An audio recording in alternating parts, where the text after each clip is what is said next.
nuyu na leen bu baax jaajëfal leen ci ànd bi ngeen ànd ak seen site internet bi di suñu live TV li gën a fës ci bopp xabaar yi nag dañu koy door rek magistrat bi di Abdoulaye Ndiaye nag daal dinañ koy tabb mu nekk premier président bu cour suprême mbir mu nu mel nag kenn defal ko rek dul Macky Sall jëlee na fa kii di Siré Ali Ba mi nga xamante ne rek daal dinay dem retraite mu nekk nomination boo xamante ne rek bu doy wala waral kii di Alioune Tine ni ki tey ci samedi ji daal di yëkkati kaddu nag di sàkku ci Macky Sall ne nag mu bañ a fontoo nit ñi waaye nag bañ a utiliser dooleem bi nga xamante ne rek jeex ci bopp nguur gi ndax kii di Bassirou Diomaye Faye moom moo ko fi daal di wut ne nag bëgg na bu baax kii di président Macky Sall waaye dogal bi nga xamante ne daal dina koy jël rek ñeel départam bi ci poste yi nekk na mbir moo xamante ne rek mbir bu nekkee stratégie tamit daal dinay wute ndax règle yi nga xamante ne moom moo ñeel élémentaire ak pouvoir légitime ñeel tabb bi nga xamante ne rek daal dina koy tabb ki ko fi war a wutu nag moom moo ko war a def moom nag la mu daal di xam ne moom njiit 5-5 Africa Jom Center di xeex ak yelleefu doomu aadama ñu ne nag mu ngay sàkko ci président Macky Sall que ne nag daal dinay jeexal tàkk moom ci jëmi boppam rek amul droit nag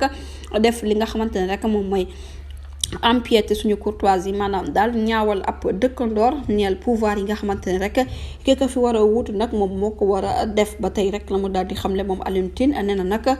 ki ma ngay préciser bu baax que ne kii di Bassirou Diomaye Faye mi nga xamante ne rek jëlagul ab fonction te ñu tabb ko moom ci jëmi boppam rek moom moo war a xool nu muy doxalee justice am kon nag nekkul benn yoon rek dañuy utiliser ab doole di ko def ci loo xamante ne rek jëlagul fonction moom président bu yees bile